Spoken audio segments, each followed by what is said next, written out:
अस कहीं चले हो मनोज हसान। जय हो शक्ति, जय हो चित की, जय हो श्याम प्रकाश की, जय हो कूटस्थ की, जय हो साक्षी की, जय हो अखंड की। तो सती ने कहा क्या तुमको क्या हो गया, क्या तुमने भांग खा रखी है क्या?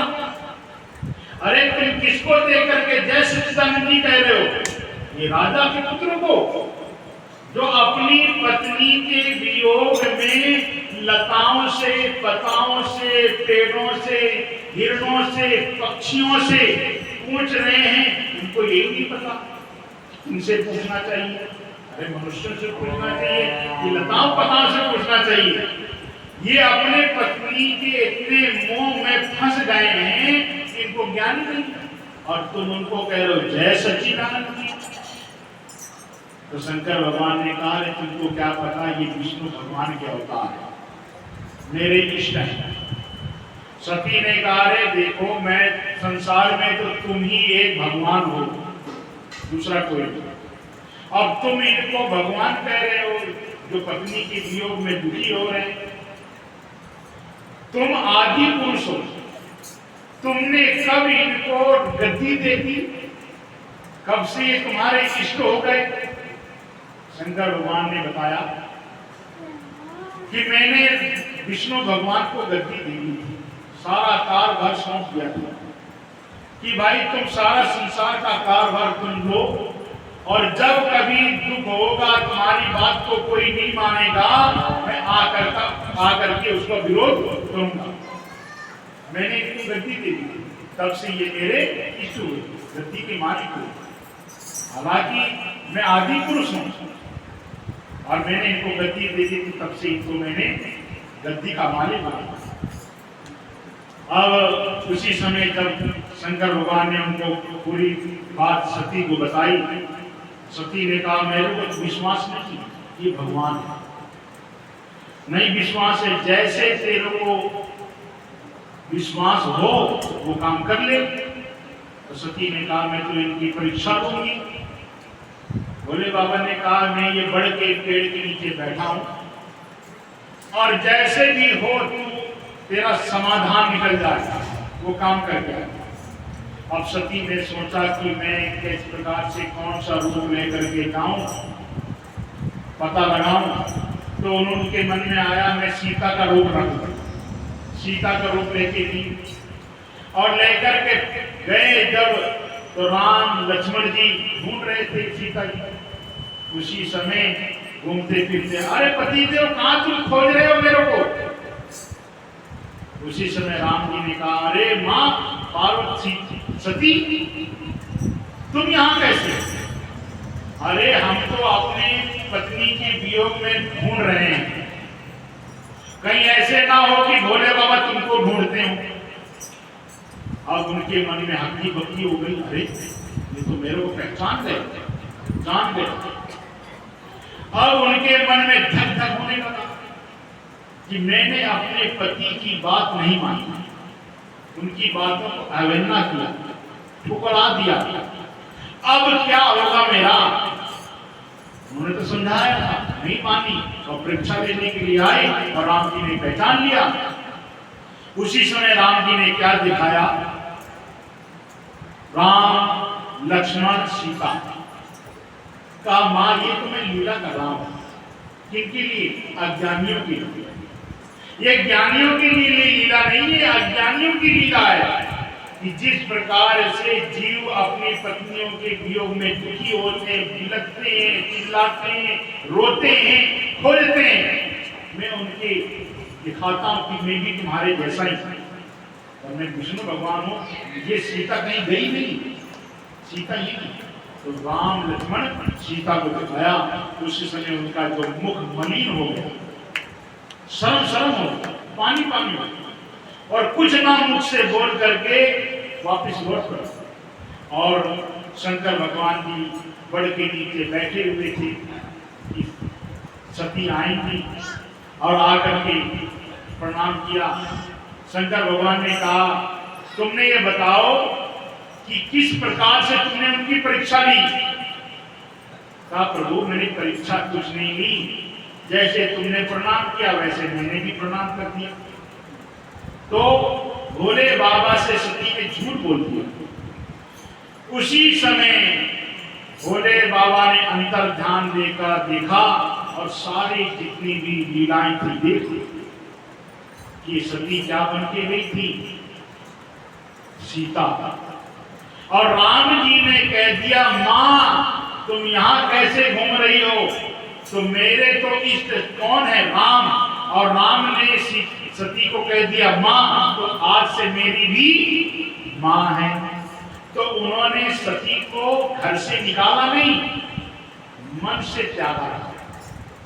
ये नहीं तलाक कुछ नहीं दिया कि मैं तुम्हें घर में नहीं रखूंगा, मन से निकाल दिया पत्नी पने का, कि पत्नी का जो भाव था कि ये मेरी पत्नी है, वो निकाल दिया कि ये मेरी पत्नी नहीं है। बस जब तक रहे जीवन निर्वाह करे, बोलते थे, खाते थे, पीते थे, हंसी मजाक सब कुछ होता था, पर वो भाव नहीं रहता। उसी समय आकाशवाणी हुई, भोले बाबा तुम धन्य हो, तुमने जो प्रतिज्ञा ली है। तो सती ने कहा, तुमने क्या प्रतिज्ञा ली? तो उन्होंने कहा, तुमको दुख होगा, मैंने क्या प्रतिज्ञा यही लिया है कि आज से तुम मेरी भी मां हो। अब कहते हैं जब सती जी को लेकर के अपने कैलाश पर्वत में आए और कैलाश पर्वत में वही लीला करते हुए कुछ समय बाद दक्ष प्रजापति ने यज्ञ किया। यज्ञ में सबको निमंत्रण गया, सिर्फ भोले बाबा को, सती को नहीं गया। और विमानों में उनकी बहनें बैठ बैठ करके जा रही थी, दिखा रही थी बहनों को, अपनी सती को देखो, हम अपने पतियों के साथ में विमान में बैठ करके जा रही हैं पिता के पास। अब इधर कभी सती अंदर जाए बाहर जाए, भोले बाबा तो अपने पास समाधि बैठे हुए थे, कभी फुसकारे गुस्से से कि मेरे को अभी निमंत्रण नहीं आया, सबको निमंत्रण गया, मेरी बहनें जा रही हैं, सब सज के जा रही हैं पत्नियों के साथ में। इधर भोले बाबा की समाधि टूटी और भोले बाबा से प्रार्थना करी, भोले बाबा ये कहाँ जा रही हैं? भोले बाबा ने कहा, तुम्हारे पिताजी यज्ञ कर रहे हैं तो जाना चाहिए, निमंत्रण नहीं आया। उन्होंने कहा, निमंत्रण क्यों नहीं आया? भोले बाबा ने पूरी कथा बताई कि एक समय हम लोग गए थे सभा में, वहां पर आपके पिताजी को प्रणाम नहीं किया, इसके कारण उन्होंने दुखी होकर के क्रोध में आकर के कह दिया कि हम तुमको निमंत्रण नहीं देंगे, इसीलिए हमें निमंत्रण नहीं। तो सती ने कहा, कुछ भी हो, मेरे पिता यज्ञ कर रहे हैं, निमंत्रण दे ना दे हमें वहां जाना चाहिए। तो शंकर भगवान ने कहा, जहां दुश्मनी होती हो, जहां लड़ाई झगड़ा हुआ हो, वहां नहीं जाना चाहिए, जहां प्रेम हो वहां जाना चाहिए। फिर भी सती मानी नहीं। उन्होंने कहा, कुछ भी हो, तुम जाओ चाहे ना जाओ, मेरे को मैं जाऊंगा। उसी समय सती चल पड़ी। तो भगवान शंकर ने अपने गणों से कहा, नंदी से कहा, जाओ नंदी, कुछ गणों को लेकर के सती को छोड़ा। सती जी को जब ले गई वहां, और सती ने सबको देखा, जितने भी ऋषि मुनि देवता सब आए हुए थे, बहनें भी आई हुई थी। जब वहां सती गई, किसी ने उनको राम राम नहीं किया, प्रणाम नहीं किया, ना हाल चाल पूछा कि तू सुखी है कि दुखी है, क्या नहीं है, किसी ने कुछ कहा ही नहीं। माता ने भी कुछ नहीं पूछा, पिता ने भी उसको कहा, देखो ये भूति की बहुरा धर्मपत्नी आई है, ऐसे व्यंग वचन कहे, उनको लगा बुरा। उन्होंने जब देखा जाकर जहां यज्ञ हो रही थी, वहां पर शंकर भगवान का भाग नहीं निकाला हुआ।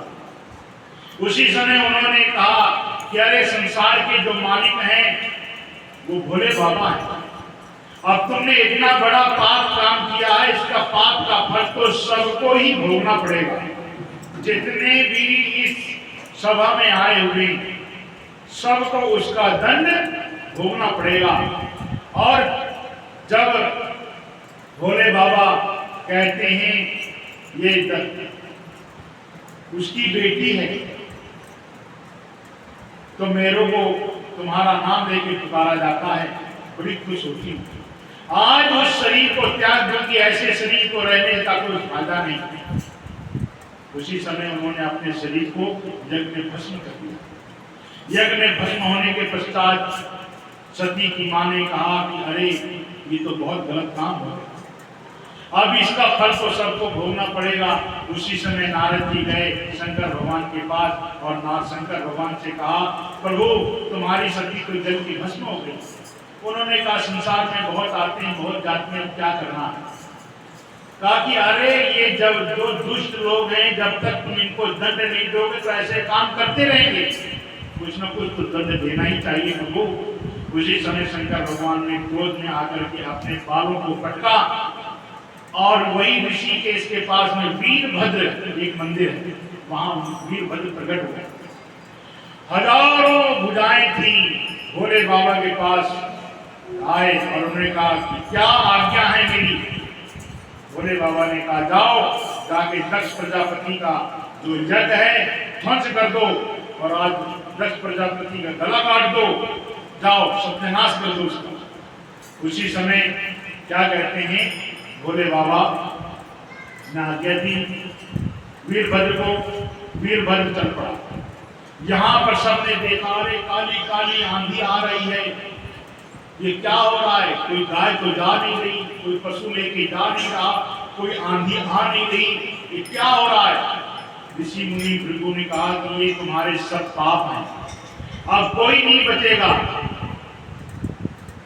गुरु शंकर भगवान की जय। भोले को कैसे मनाओ रे मेरा भोला न माने, भोले को कैसे मनाओ रे मेरा भोला न माने, भोला न माने मेरा शंकर न माने, भोला न माने मेरा शंकर न माने। भोले को कैसे मनाओ रे मेरा भोला न माने, भोले को कैसे मनाओ रे मेरा भोला न माने। भोले को भावे न मैला तो मैला, भोले को भावे न मैला तो मैला, भोले को भावे न मैला तो मैला, भोले को भावे न मैला तो मैला। पर्वत कहाँ से लाऊं रे मेरा भोला न माने, पर्वत कहाँ से लाऊं रे मेरा भोला न माने। भोले को कैसे मनाओ रे मेरा भोला न माने। भोले को भावे न लड्डू मेरा, भोले को भावे न लड्डू मेरा, भोले को भावे न लड्डू मेरा, भोले को भावे न लड्डू मेरा। मांगे कहाँ से लाऊं रे मेरा भोला न माने, मांगे कहाँ से लाऊं रे मेरा भोला न माने। भोले को कैसे मनाओ रे मेरा भोला न माने, भोले को कैसे मनाओ रे मेरा भोला न माने। भोले को भावे न दौलत मदीना, भोले को भावे न दौलत मदीना, भोले को भावे न दौलत मदीना, भोले को भावे न दौलत मदीना। कहाँ से लाऊं रे मेरा भोला न माने, कहाँ से लाऊं रे मेरा भोला न माने। भोले को कैसे मनाओ रे मेरा भोला न माने। भोले को भावे न फूलों की माला, भोले को भावे न फूलों की माला, भोले को भावे न फूलों की माला, भोले को भावे न फूलों की माला। मांगे कहाँ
दक्ष प्रजापति के जहाँ यज्ञ हो रही थी वहां गए और शंकर भगवान के जितने भी गण थे उन्होंने पूषा के दांत तोड़ दिए और क्या कहते हैं किसी की आंख निकालती स्त्रियों को घुड़कने लगे, अभी तुमको विधवा करते हैं।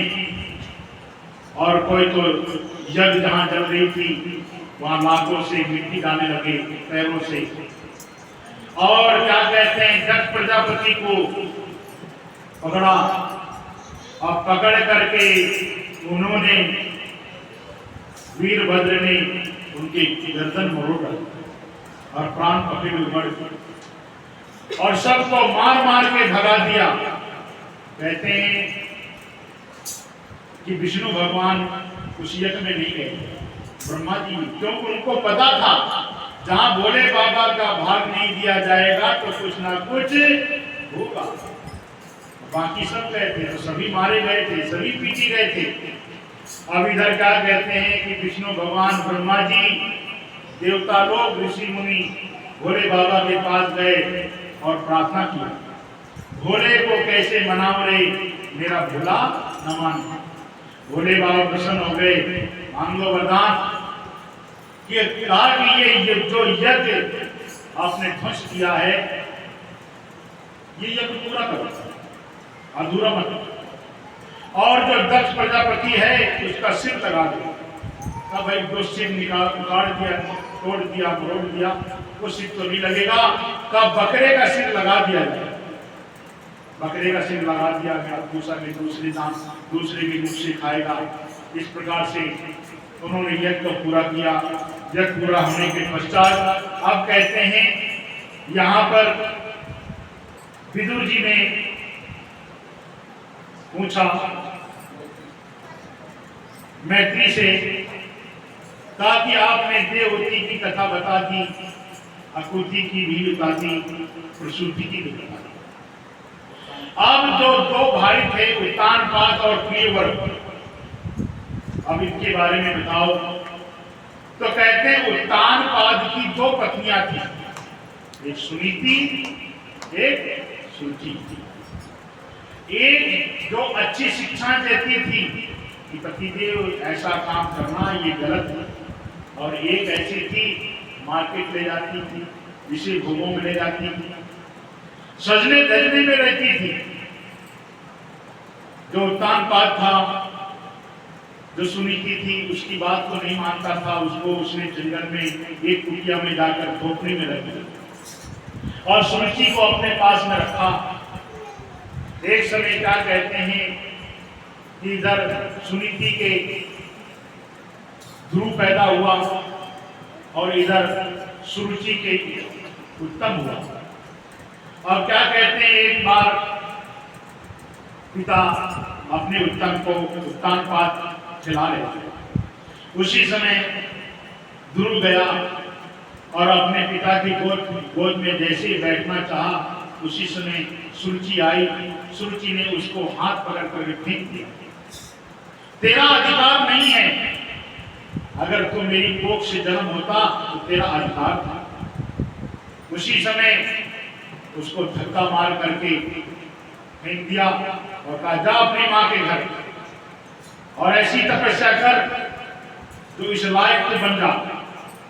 वो गया अपनी माँ के पास, माँ से सारी कथा बताई कि माँ, जो हमारी सौतेली माँ है, मैं अपने पिता की गोद में बैठने जा रहा था तो उसने मेरे को उठा करके फेंक दिया। उसने कहा कि तेरे को वहां जाने की जरूरत क्या थी? कहा, कभी कभी पिता से मोह हो जाता है, लाड प्यार करना होता है, तो मैं गया था। तो पिता ने कुछ नहीं कहा, कुछ नहीं कहा। तो उसने कहा, उसकी माँ ने, कि भगवान की ऐसी भक्ति कर कि तेरे को पिता का सानिध्य प्राप्त, राजपाट मिले। उसने उसी समय घोषणा कर दी, मैं कल जा रहा हूं तपस्या करने के लिए। उत्तानपाद को पता चला मेरा पुत्र छोटा 5 वर्ष की आयु है और जंगल में तपस्या करने जाएगा। उसी समय उसने विचार किया, अरे अभी तो 1 किलो आटा देते, 1 किलो से गुजारा नहीं होता होगा, चलो इसको 5 किलो आटा दे दो। गुरु के मन में आई बात, अभी तो मैं तपस्या करने सोच ही रहा था, गया नहीं, तो 5 किलो आटा मिल गया। और अगर मैं तपस्या करने चला जाऊंगा तो पता नहीं पूरा राज मुझे मिल जाएगा। उसी समय उसने कहा कि नहीं, 5 किलो से नहीं होगा, मैं जा रहा हूं। घर से निकला, उसी समय उत्तानपाद ने कह दिया, 5 किलो से नहीं होगा इसको, तो ऐसा करो, एक गांव दे दो। उसके मन में आई, देखो तो सही, अभी मैं घर से निकला ही था कि एक गांव भी मिल गया। उसने विचार नहीं किया अपने पिता की बातों को, कुछ भी हो मेरा पक्का विश्वास। ध्रुव का मतलब होता है अपने अटल विश्वास, जो कहते बस उसमें अटल रहो, इधर डगमगाओ मत, ये नहीं अभी कुछ कहा थोड़ी देर में पलट गए। अब उसने क्या किया, अपने पिता की ना बात को मान करके चला गया। जंगल में नारद जी बीड़ा बजाते हुए जा रहे थे, देखा एक नन्हा सा वाला 5 वर्ष की आयु में भगवान की भक्ति करने के लिए जा रहा है। उसी समय नारद जी ने आके ध्रुव से कहा, अरे ध्रुव तुम कहाँ जा रहे हो? ध्रुव ने कहा, मैं भगवान की भक्ति करने के लिए जा रहा हूँ और राजपाट मुझे मिल जाए, अपने पिता की संपत्ति मिल जाए, बस संपत्ति के लिए। और क्या, किसके लिए? तपस्याएं किस लिए की जाती है? राजपाट, मकान, दुकान, बच्चे, इनके लिए की जाती है। तो कहा, तुम्हारी जो सौतेली माँ ने जो कहा है उसका तुम बुरा मत मानो। कहा, देखो मैं राजा का पुत्र, अगर मुझे किसी ने कह दिया तो क्या मैं भूल जाऊंगा? कुछ भी हो, मैं भूलने वाला नहीं हूं, मैं भगवान की भक्ति करूंगा। उसी समय नारद जी ने कहा, इसका दृढ़ विश्वास है। तो नारद जी ने 12 अक्षर मंत्र का जाप दे दिया, ओम नमो भगवते वासुदेवाय। जाओ वृंदावन के समीप जमुना के किनारे तुम जाकर के घोर तपस्या करो। उसी समय ध्रुव गए वृंदावन के समीप जमुना के किनारे। उन्होंने 1 वर्ष तक रह करके तपस्या करी।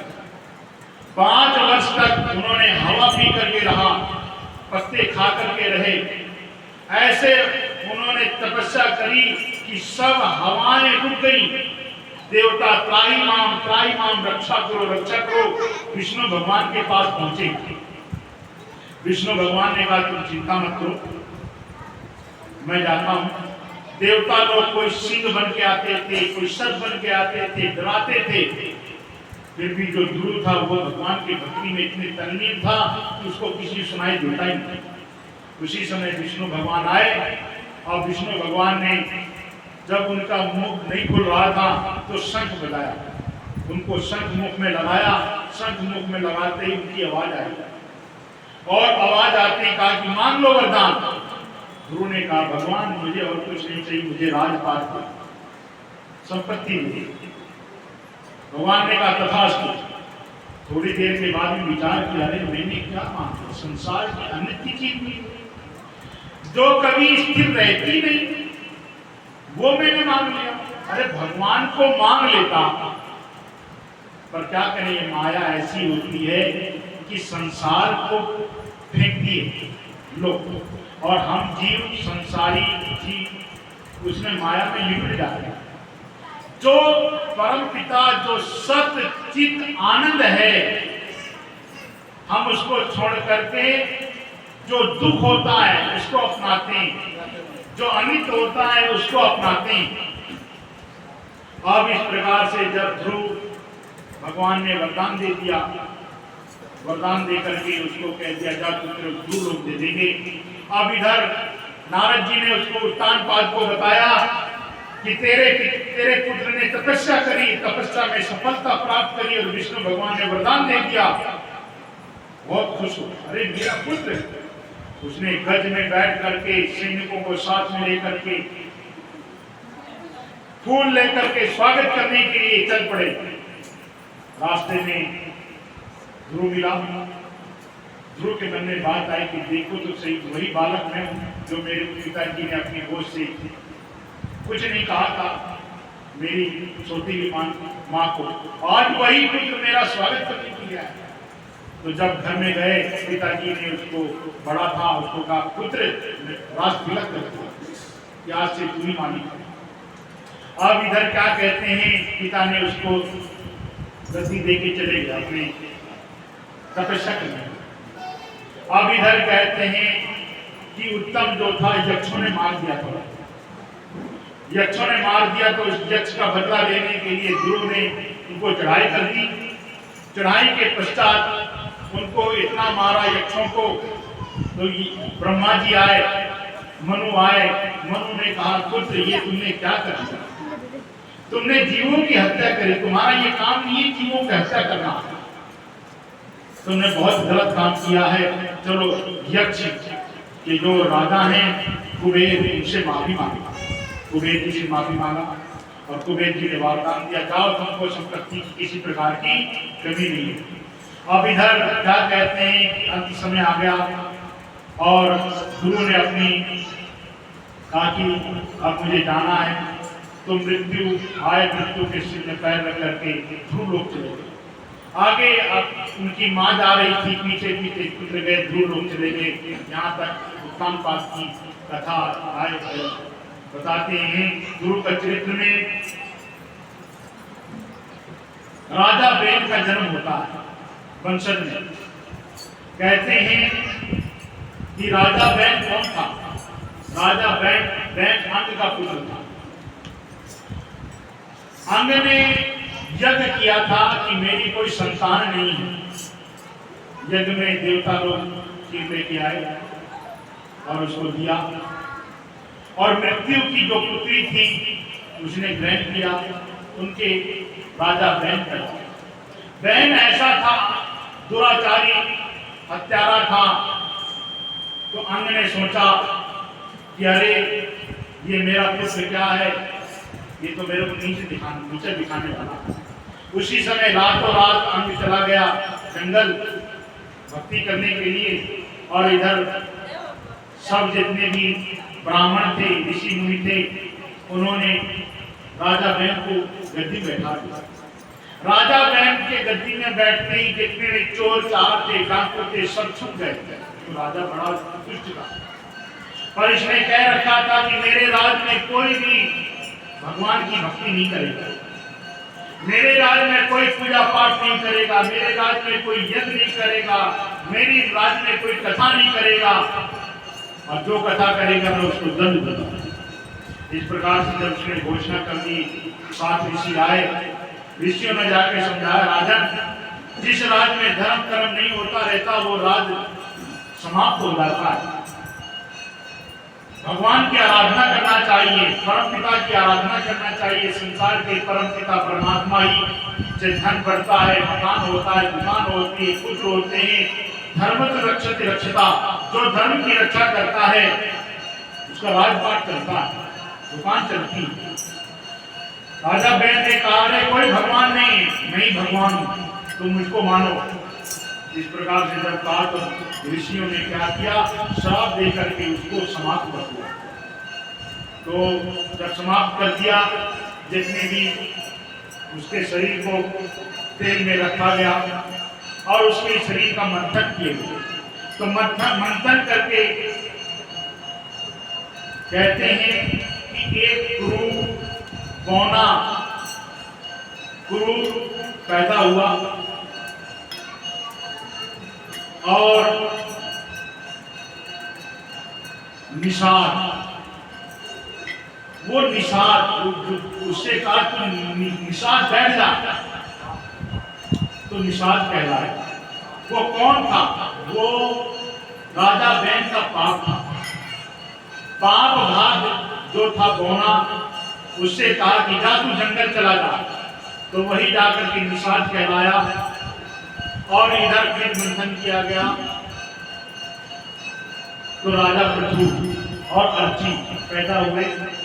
इन दोनों की आपस में शादी कर दी। जब शादी कर दी तो राजा पृथु के राज में अकाल पड़ा हुआ था, ना धन था, ना धान था, न वस्त्र थे, सब दुखी थे।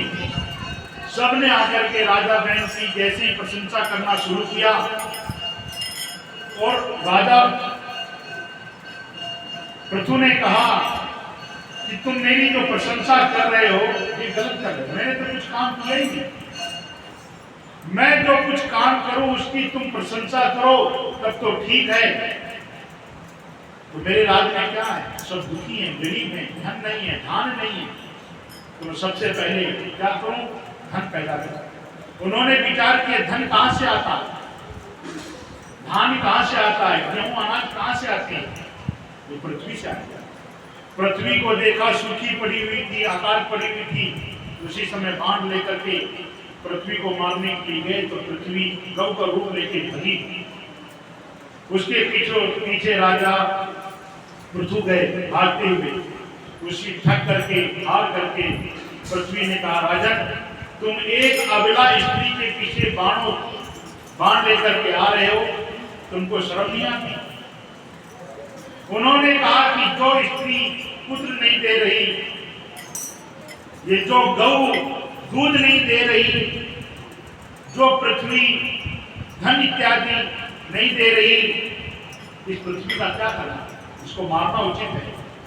उसी समय कहा कि जो तुम्हारे पितर थे, पितामह थे, वो पापी थे, उसके कारण ये पाप इतना बढ़ गया है कि तुम्हारे राज्य में धर्म कर्म नहीं हुआ। तो कौन? राजा बैन के कारण। कहते हैं राजा बैन की गिनती किसी में नहीं आती, भगवान को मानता नहीं था। इसके कारण तेरे राज में धान इत्यादि नहीं। उसी समय राजा पृथु ने दुहा अद्दू करके अपने राज को संपन्न किया। तो कहते हैं राजा पृथु ने अश्वमेध यज्ञ किया। अश्वमेध यज्ञ जब किया तो 99 अश्वमेध हो गए थे, 100वां अश्वमेध होने वाला था। उसी समय इंद्र भूसा बदल करके आता और जाकर के उसके अश्व को चुरा ले जाते। ऋषि मुनि कहते देखो कोई तुम्हारा घोड़ा लेके जा रहा है। उसी समय राजा पृथु जाते और उसको छुड़ा के लाते। 3 बार करने के पश्चात सब ऋषि मुनि ने कहा अरे कोई नहीं, ये इंद्र ही है, तो ऐसा करो यज्ञ में ही उसको भस्म कर दो। जैसे ही उसकी आहुति देने वाले थे तो इंद्र ने क्या किया, विष्णु भगवान के जो सिंहासन था उसको पकड़ लिया।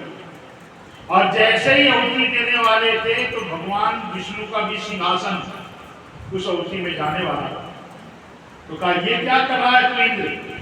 कहा भगवान मैं क्या करूं, मैं लालची लोभी ईर्ष्यालु, मैं चाहता हूं कि ये इंद्र मैं राजा बन के रहूं, इंद्र बन के रहूं, और राजा पृथु संवाद यज्ञ कर रहा है, उसको नहीं होने देता, इसलिए उसने आहुति मेरे को दे रहे हैं।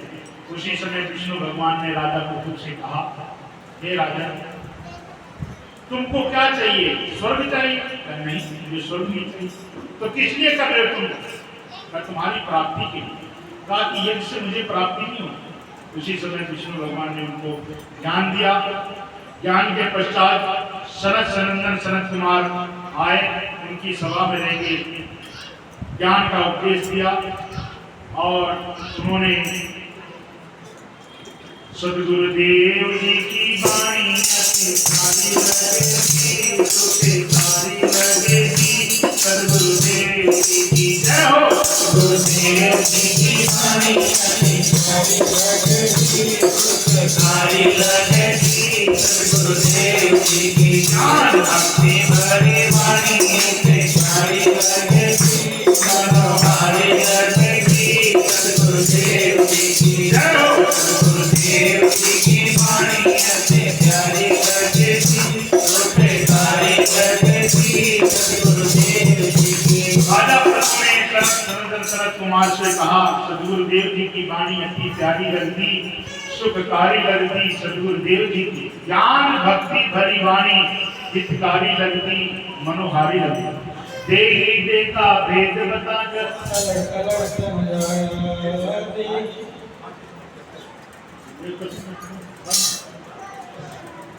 बोलो वृंदावन बिहारी लाल की जय। अब कहते हैं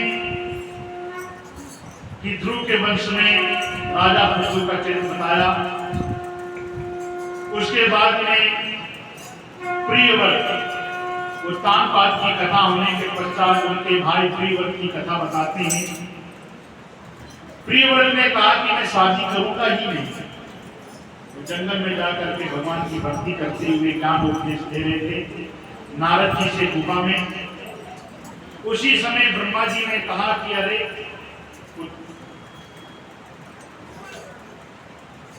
प्रियव्रत कहाँ है? पता चला कि वो गुफा में आत्मज्ञान प्राप्त कर रहा है। कौन दे रहा है? नारद जी दे। उसी समय ब्रह्मा जी गए। ब्रह्मा जी जाकर के कहा प्रियव्रत को, हे प्रियव्रत ये संसार में तुम किस लिए आए, क्या करने के लिए आए?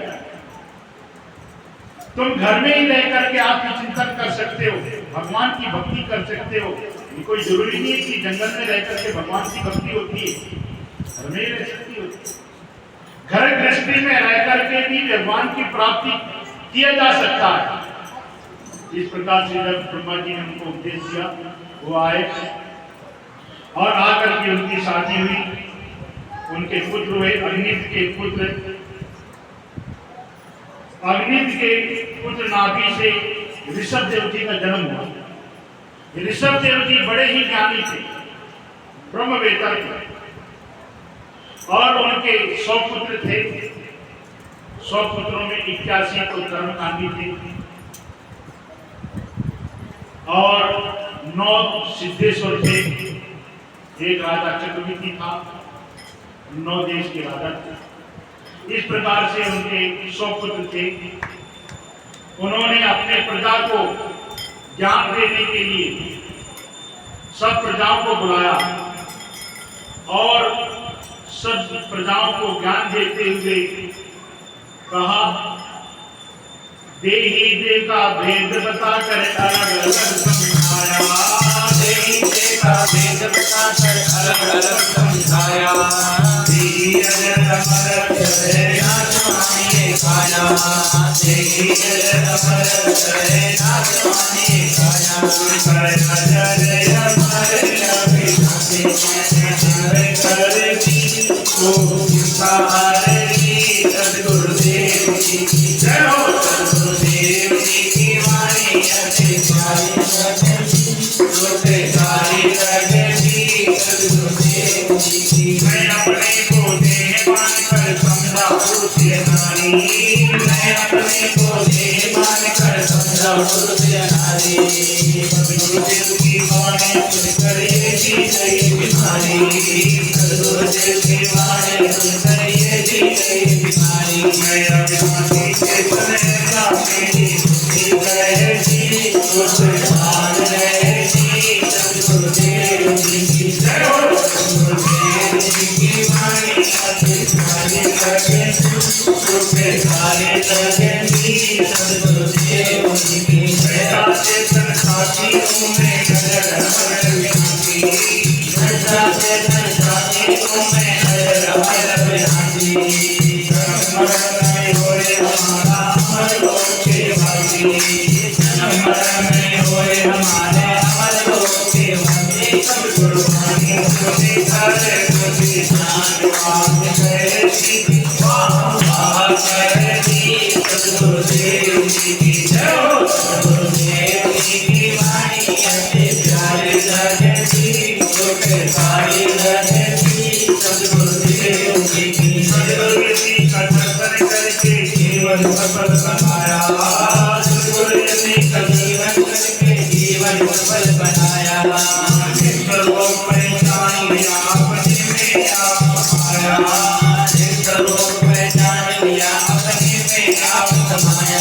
अपने आप में पागल रहो पैगंबर जी, पाषाण वर्णी सद्गुरुदेव जी की जय हो। सद्गुरुदेव जी की वाणी अति प्यारी लगेगी, रूपे प्यारी लगेगी सद्गुरुदेव जी की। गुरुदेव भगवान श्री गुरु चरण सरोज रजे, मीठे मन मुकुर सुधार।